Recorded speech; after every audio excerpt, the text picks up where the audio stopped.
hi friends எப்படி இருக்கீங்க எல்லாரும் இன்னைக்கு நம்ம ஸ்மால் கிச்சன்ல வடை குழம்பு ரெசிபி பார்க்க போறோம் ரொம்ப டேஸ்டாவும் சீக்கிரமா செய்யக்கூடிய ஒரு வடை குழம்பு ரெசிபி தான் பார்க்க போறோம் வாங்க फ्रेंड्स எப்படி செய்யலாம்னு பார்க்கலாம் இந்த வடை குழம்பு நம்ம அரைச்சு தான் செய்ய போறோம் அதனால இது போல 3 வெங்காயம் 3 தக்காளி நறுக்கி இந்த மாதிரி ஜார்ல சேர்த்துக்கலாம் இந்த சைஸ்ல தேங்காய் ஒரு 4 பீஸ் நறுக்கி ஜார்ல சேர்த்திருக்கேன் ஒரு பச்சை மிளகாய் சேர்த்திருக்கேன் கொஞ்சமா சீரகம் சேர்த்திருக்கேன் ஒரு 4 பல்லு பூண்டு சேர்த்திருக்கேன் இந்த குழம்புக்கு நம்ம மிளகாய் தூள் வதக்க போறதில்ல ஜார்ல தான் சேர்த்து தேங்காய் தக்காளியோட அரைக்க போறோம் அதுக்கு 2 ஸ்பூன் மிளகாய் தூள் குழம்பு மிளகாய் தூள் இதல சேர்த்துக்கறேன் உங்க காரத்துக்கு ஏத்த மாதிரி மிளகாய் தூள் சேர்த்துக்கோங்க என்னோட மிளகாய் தூள் 2 ஸ்பூன்லயே நல்ல காரம் கொடுக்கும் அதனால 2 ஸ்பூன் மட்டும் நான் சேர்த்துக்கறேன் உங்களுக்கு எவ்வளவு காரம் வேணுமோ அவ்வளவு சேர்த்துக்கோங்க நல்லா இப்போ இத அரைச்சு எடுத்துக்கறேன் ஒரு நார்மல் சைஸ் வெங்காயத்துல பாதி வெங்காயம் இந்த மாதிரி பொடி பொடியா கட் பண்ணி எடுத்துக்கறேன் அதுக்கு அப்புறம் இத நல்லா அரைச்சு எடுத்துட்டு வந்தாச்சு இந்த மாதிரி நல்ல ஃபைன் பேஸ்டா அரையணும் கொஞ்சம் கூட கொரகொரப்பா இருக்க கூடாது நம்ம போட்டுக்க மிளகாய் தூள் தக்காளி வெங்காயம் எல்லாமே இந்த மாதிரி அரையணும் குழம்புக்கு தேவையான புளி இந்த அளவு ஊற வச்சிருக்கேன் சின்ன லெமன் சைஸை விட கம்மி தான் புளிப்பு ஜாஸ்தியா இருக்கும் தக்காளி அரைச்சிருக்கிறதால அதனால புளி இவ்வளவு தான் ஊற வச்சிருக்கேன்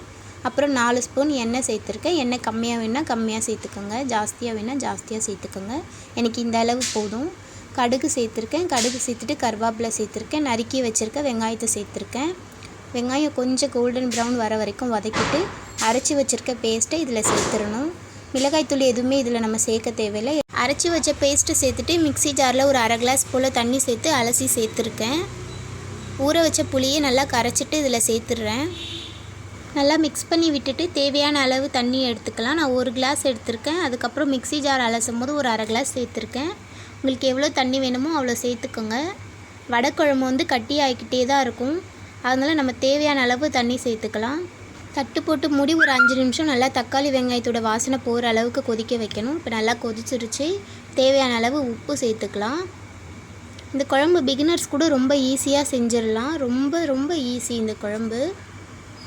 நல்லா கொதிச்சு தக்காளியோட பச்சை வாசனைலாம் போயிடுச்சு இந்த டைம்ல நம்ம மசால் வடை சேர்த்துக்கலாம் இந்த மசால் வடை நான் வீட்ல செய்யல फ्रेंड्स இது கடையில தான் வாங்கி நான் சேர்த்தேன் காலையிலே நான் லஞ்ச் பேக் பண்றதுக்காக இது பண்ணதால திடீர்னு தான் நான் இந்த குழம்பு வைக்கலாம்னு சொல்லி முடிவு எடுத்திருந்தேன் அதனால நான் கடையில தான் வாங்கி சேர்த்தேன் நைட்டே நான் வைக்கிறதுக்கு பிளான் பண்ணியிருந்தா நைட்டே பருப்புலாம் ஊற போட்டு வச்சிருந்திருப்பேன்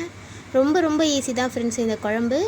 இப்போ நல்லா குழம்பு ரெடி ஆயிடுச்சு வடையை போட்டு நல்லா ஒரு 3 நிமிஷம் ஹை ஃப்ளேம்ல வச்சு கொதிக்க வச்சிட்டு அடுப்பு ஆஃப் பண்ணி மூடி ஒரு 10 நிமிஷம் கழிச்சு பாத்தீங்கன்னா நல்லா ஊறி இருக்கும் இப்போ நான் லஞ்சுக்காக தான் இந்த குழம்பு நான் பண்ணியிருக்கேன் கொத்தமல்லி போடணும்னா நம்ம கொஞ்சம் கொத்தமல்லி போட்டுக்கலாம் நம்ம குழம்பு செய்யும்போது குழம்பு தண்ணியா இருந்துச்சு இப்போ பாருங்க வடையெல்லாம் போட்டதுக்கு அப்புறம் ஊறி கட்டி ஆயிடுச்சு வடை குழம்பு எப்பவுமே இப்படி தான் இருக்கும் फ्रेंड्स நம்ம தண்ணி வேணா தண்ணி எக்ஸ்ட்ரா சேர்த்துக்கலாம் நம்ம சேனல்ல போடுற டிஷஸ்லாம் உங்களுக்கு கண்டிப்பா பிடிக்கும்னு நினைக்கிறேன் பிடிச்சிருந்தா மறக்காம நம்ம சேனலுக்கு சப்போர்ட் பண்ணுங்க பை फ्रेंड्स